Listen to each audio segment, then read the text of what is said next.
Los miércoles, día de mercado, nosotros abrimos el chiringuito, este especial con Daniel López Vivas, de López Vivas Abogados, para vender, para hablar de nuestro libro, o para hablar un poquito de lo que es el mundo de la justicia, ¿no? De aquellos casos, sobre todo de actualidad, ¿no? Y para que entiendan también, bueno, pues cómo funcionan algunas leyes. Hemos hablado de divorcios, hemos hablado de separaciones, hemos hablado de herencias, este tipo de cosas que luego, alguna vez en la vida nos suelen suceder. Y luego a Dani, que yo sé que le gusta, pues también estar un poco al tanto de la actualidad, de todo lo que ocurre, pues de vez en cuando pues también agarra uno de los casos que es, digamos que está en el candelero, por decirlo así. La semana pasada, recordarán, teníamos a uno de los abogados del caso de Urban Screen, de Carmen Heras, y de 2 concejales más. Y hoy, hola Dani, ¿qué tal? ¿Cómo estás? Buenas tardes. Buenas tardes, Vicente. Hoy seguimos. ¿Qué traes hoy? Cuéntame. Seguimos con la actualidad, pegaditos a la actualidad. Cuéntame.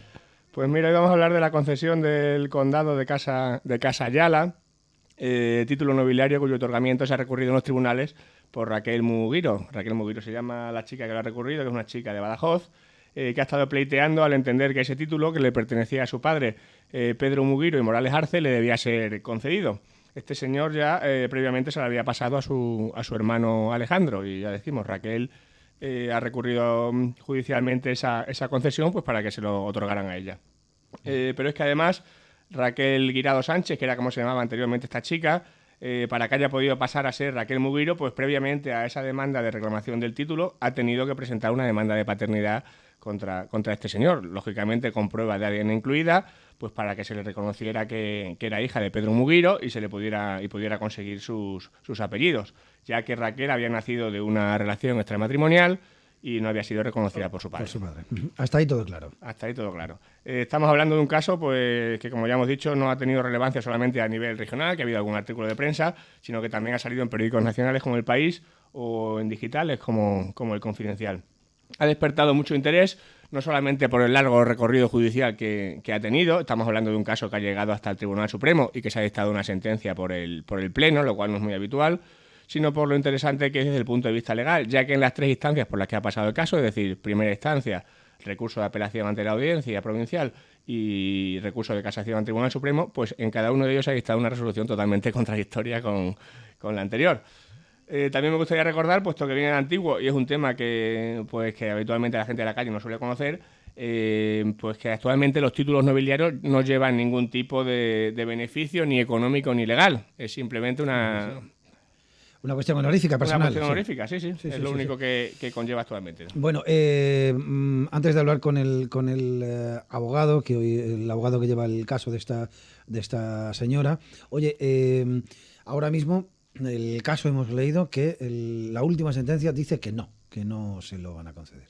Efectivamente, ahora nos lo aclarará Rafael Gil, que es el abogado que lo ha llevado, porque efectivamente ya en última instancia, en el recurso ante el Tribunal Supremo, pues se le ha denegado a Raquel Mugiro la concesión de ese título. ¿Sí?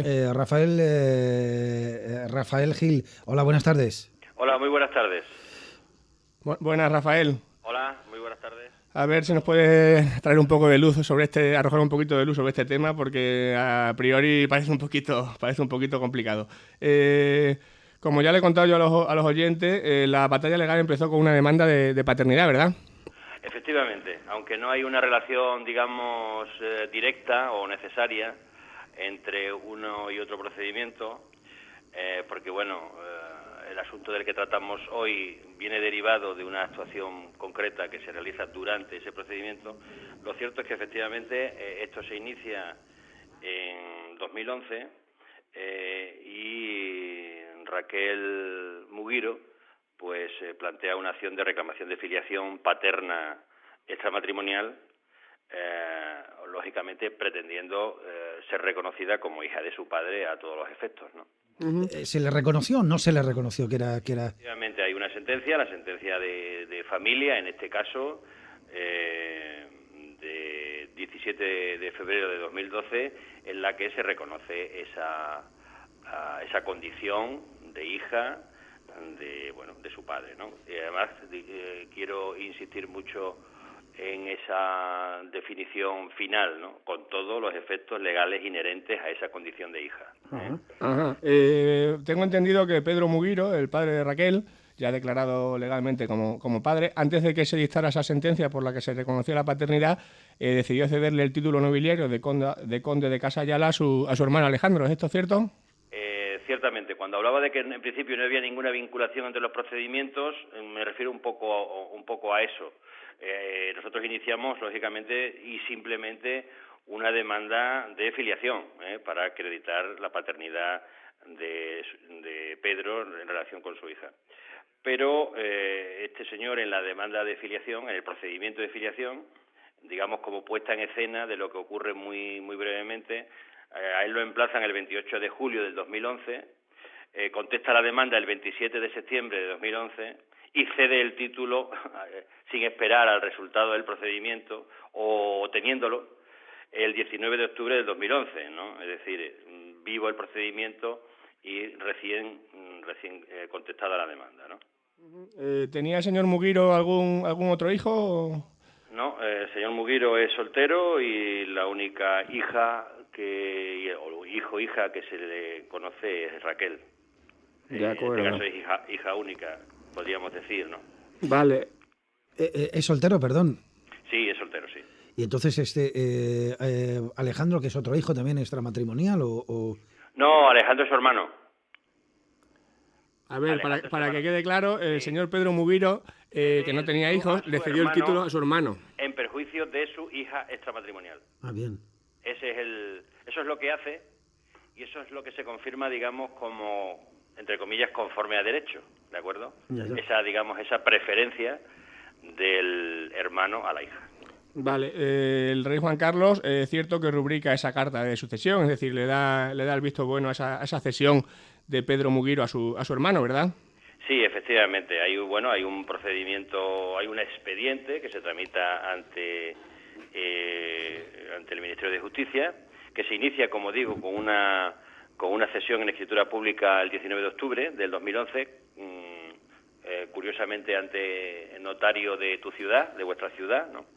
Y bueno, se inicia el 4 de noviembre un expediente que termina efectivamente el 12 de septiembre del 12 con una real carta de sucesión a favor de don Alejandro por parte de Su Majestad el Rey don Juan Carlos I, efectivamente.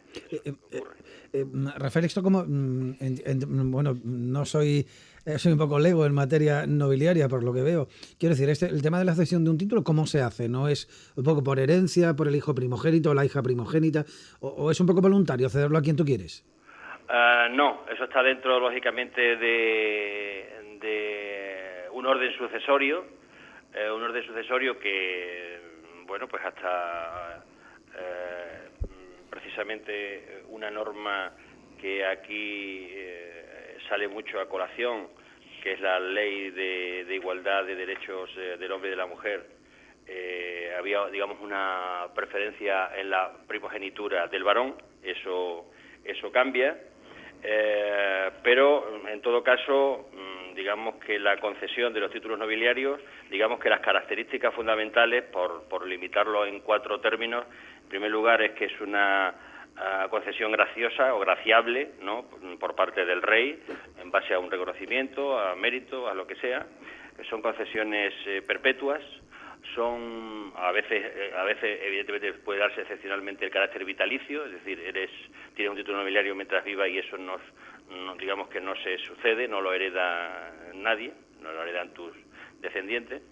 Es también imprescriptible y creo que respondo a tu pregunta diciendo que es inalienable, es decir, no se puede enajenar, no se puede disponer sobre ello. El orden sucesorio lo marca la carta de concesión del título y normalmente, obviamente, digamos que es una concesión de esa merced pues para el titular primero y lógicamente para sus descendientes, ¿no? Y ahí digamos que eso encierra, digamos, el carácter sucesorio y de disposición que puede tener el titular, ¿no?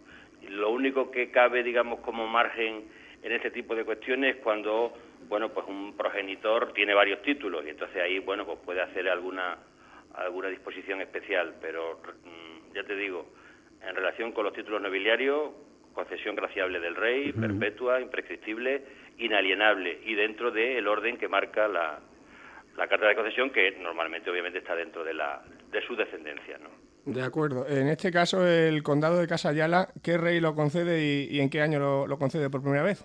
Sí, esto se concede en 1791 y lo concede Carlos IV. O sea que ha llovido un poco desde entonces. Sí, ha llovido, han cambiado mucho las cosas desde entonces, ¿no? ¿Tenía alguna cláusula especial esa carta de concesión con respecto a los hijos nacidos fuera del matrimonio? Pues la cláusula, digamos, sobre la que se cierne todo este tema y evidentemente se han pronunciado las diferentes instancias y es un poco lo que está en juego aquí, ¿no? La disposición fundamental, digamos que esa merced, la del título, pues limitaba, digamos que su característica es que limitaba la sucesión en el título, es decir, quién va a ser titular de ese título nobiliario de Casa de Ayala. Decía textualmente: a vuestros hijos, herederos y sucesores nacidos de legítimo matrimonio. Esa es la expresión, nacidos de legítimo matrimonio, digamos que es la clave en esta cuestión. ¿Cuál es la extensión de esos, quiero decir, si actualmente esa limitación de Carlos IV, que bueno, podía tener un sentido histórico en su momento, puede tener vigor ahora mismo. Es decir, hijos, herederos y sucesores nacidos de legítimo matrimonio. Abogado, ¿y en qué se basa entonces la sentencia para decir que no se lo conceden, si ella es en esta cláusula precisamente? Hablamos de la sentencia del Tribunal Supremo. La última, digamos, la que anula un poco la concesión de ese. Pues considera, en primer lugar, que en materia de títulos nobiliarios hablamos de digamos, una parte del derecho o de la realidad jurídica que tiene un mero carácter simbólico, y lo que hace el Tribunal Supremo es sentar una doctrina. Y además, como decía antes Daniel, no es muy habitual que el pleno de la Sala de lo Civil se reúna, pero en este caso sí ha ocurrido, para decir y declarar como doctrina jurisprudencial, y leo textualmente, que cuando la carta de concesión ordene la sucesión en el título nobiliario exclusivamente a favor de hijos y descendientes de legítimo matrimonio, que es lo que aquí ocurre, quedan excluidos los hijos extramatrimoniales, que es lo que digamos que nos pesa a nosotros y lo que perjudica a Raquel, ¿no? Y lo hace además esta sentencia, y es un poco lo paradójico, por aplicación de la doctrina del Tribunal Constitucional. El Supremo se remite al Constitucional para considerar que aquí no hay discriminación, no se atenta al principio constitucional de igualdad, ¿no? ¿Estamos aplicando una norma del siglo XVIII en el siglo XXI? Efectivamente. Digamos que al considerar, en definitiva y como conclusión, que también por llamarlo así, el derecho nobiliario queda opaco o al margen de la Constitución, porque es un tema simbólico, sin mayor trascendencia, lo que estaría por ver, evidentemente, estamos aplicando una clarísima discriminación respecto de los hijos extramatrimoniales o hijos ilegítimos, ¿no?, en relación con los hijos de legítimo matrimonio, ¿no? Digamos que esa es la cuestión central, y eso es un poco lo que han visto las tres instancias, ¿no?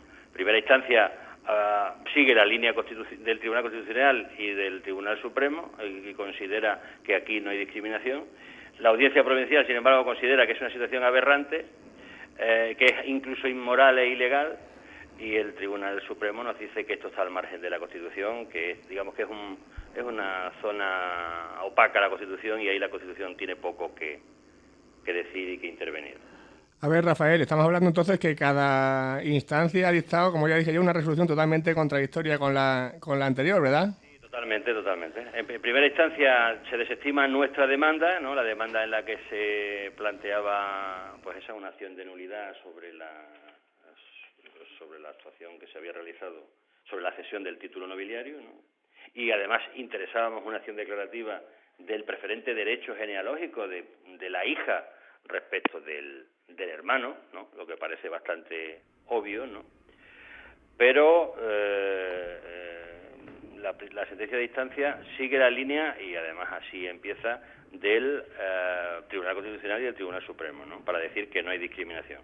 Como te digo, la Audiencia Provincial revoca eso, y hay una expresión, revoca eso en base al artículo 14, que es un poco de lo que se está hablando, ¿no? El artículo 14 de la Constitución Española y el artículo 108 del Código Civil, ¿no? En la que dice que esa distinción entre la filiación matrimonial y la no matrimonial no existe a ningún efecto, o en todo caso surte los mismos efectos en relación con el Código Civil, ¿no?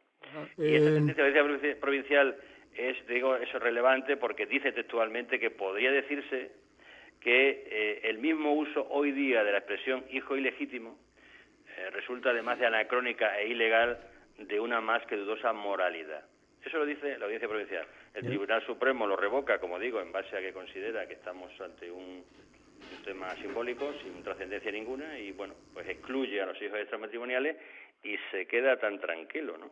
Y ya está, y aquí no hay discriminación ni se atenta al principio de igualdad. Y fíjate, Rafael, es que curiosamente, aquí por ejemplo en el archivo municipal de Cáceres cada mes hay lo que se llama el documento del mes, y es que curiosamente este mes está exponiendo un archivo que es una real cédula de 1794, 3 años después de lo que estamos hablando, precisamente de Carlos IV, en el que reconoce como legítimos a los niños expósitos, que de alguna manera lo que intentaba es que se cuidara la vida de aquellos, lo que llaman hijos ilegítimos, bastardos, espurios, incestuosos o adulterinos, ¿no? Entonces, claro, que está contradiciendo un poco una norma que el propio rey firmó diciendo, oiga, los hijos fuera del matrimonio son niños legítimos. Sí, es que en esa materia, y yo lo he comentado con algún, digamos, letrado, experto en derecho nobiliario, que dedica, digamos, todo su trabajo al derecho nobiliario, es que el derecho nobiliario también permitía precisamente eso, ¿no? El inicio de una especie de legitimación, ¿no? De una carta de naturaleza de legitimación de los hijos, pues esos ilegítimos, bastardos, extramatrimoniales, digamos, una situación que entiendo yo que se ha mantenido incluso hasta 1981, cuando ya el Código Civil equipara y ya eso no tiene sentido, ¿no? Pero no obstante eso, es decir, el derecho nobiliario preveía una cierta legitimación, incluso existía obviamente una legitimación por el posterior matrimonio de los padres, ¿no? Eso era bastante, digamos, lógico y obvio. Pero no obstante sí existía esa posibilidad, pero también era graciable. Comprende, que decir que aquí todo es graciable, no hay, digamos, un derecho del ilegítimo, del extramatrimonial, o en su tiempo, obviamente, de esa palabra, de esa terminología o de ese concepto un poco, evidentemente ya obsoleto de bastardo, ¿no? Existía esa posibilidad de legitimar, pero bueno, eso ya hoy no se plantea. Incluso, como digo, comentando el tema, comentando las posibilidades de impugnación de esta sucesión, también se planteó eso, ¿no? Aunque, bueno, por otra parte, evidentemente, cuando alguien es consciente por una publicación en el Boletín Oficial del Estado de que se está cometiendo una ilegalidad que entiende que es contraria al artículo 14 de la Constitución, que es muy claro y muy terminante, pues la única opción que tienes es la de reaccionar, ¿no? Y por eso estamos aquí, ¿no? Estamos... Rafael, ya para terminar, ¿vuestra batalla legal termina aquí o tenéis pensado hacer intentar alguna otra cuestión? Efectivamente, vamos a intentar hacer un esfuerzo, ¿no? Un esfuerzo último. Tenemos abierta la posibilidad del recurso de amparo ante el Tribunal Constitucional, incluso las vistas puestas en Estrasburgo, porque evidentemente el Tribunal Constitucional en este sentido puede coincidir en síntesis o digamos, en las premisas fundamentales con el Tribunal Supremo, digamos, en ese simbolismo que se le quiere dar al título nobiliario, ¿no? A partir de ahí se puede, quiero decir, vamos al Tribunal Constitucional aún sabiendo que puede que el Tribunal Constitucional considere que aquí no hay ningún trato discriminatorio. Pero lo que sí nos anima, sin duda, en este asunto, es que esta sentencia del Tribunal Supremo, que como digo se alinea por ahí, por el tema meramente simbólico de los títulos nobiliarios y de que no hay discriminación cuando hay una preterición del hijo extramatrimonial, Aquí lo que nos da un poco de oxígeno son 2 votos particulares, digamos que muy claros, no voy a decir duros como se ha dicho en algún medio, pero voy a decir muy claros, en la que, bueno, pues considera que esta decisión de discriminar a la hija, en este caso extramatrimonial, que yo creo que además se discrimina por hija y además por mujer, que coinciden curiosamente las dos cuestiones, pues este voto particular dice que eso es jurídicamente inaceptable y que estamos ante una odiosa discriminación. Yo creo que con esos votos particulares me están invitando al recurso de amparo y no sé si más allá. Y sobre todo lo hacen pensando y diciendo que no solamente nuestra Constitución, sino que los tratados internacionales de España, firmados por el Estado español, unido obviamente a la Constitución, y en base además al artículo 10 de la Constitución, que considera que esos tratados internacionales son parte de nuestro ordenamiento, eso es la base jurídica suficiente para que se estime, o para que en este caso se desestime el recurso de casación, ¿no? Y que precisamente esa estimación del recurso de casación ha violado el derecho fundamental a la igualdad. No lo digo yo, lo dicen 2 miembros del Pleno de la Sala de lo Civil del Tribunal Constitucional. Y yo creo que de entrada y en principio pues estamos un poco en la línea, quiere decir, todos los que nos hemos formado ya en base a un ordenamiento jurídico constitucional, con estos valores, con estos principios que son básicos, que son derechos fundamentales, no podemos entender que esto pueda ocurrir y que se considere que el artículo 14 de la Constitución no se ha conculcado, ¿no? Brevemente, Dani, que estamos fuera de tiempo. Sí, solamente para explicarle a los oyentes la cuestión de los votos particulares. Ha habido 2 magistrados del Tribunal Supremo, ni siquiera entre ellos se han puesto de acuerdo totalmente. Es decir, aunque sí que se ha dictado esa doctrina, estos 2 señores han votado en contra de que se dejara a Raquel sin la concesión del título. O sea, estamos hablando de que es una disyuntiva jurídica tan grande que ni siquiera los propios magistrados del Pleno se han puesto de acuerdo entre ellos. Yo creo que esa es la conclusión final. Digamos que ya para terminar y disculparme, la sentencia que dice, si usted quiere beneficiar o no perjudicar a los extramatrimoniales, incluso a los adoptivos, haga una ley, que el legislador legisle y que haga una ley igual que antes la ley de igualdad de hombres y mujeres para favorecer en ese sentido la primogenitura también de la mujer, ¿no? Este voto particular dice que eso no hace falta, que con los tratados internacionales es suficiente. Y bueno, esa es una segunda línea de impugnación de la sentencia. Bueno, pues seguiremos atentos. Rafael Gil, muchísimas gracias. Muchísimas gracias a vosotros por la sensibilidad con este tema y bueno, a ver si en la próxima entrevista es para decir que hemos conseguido algo positivo.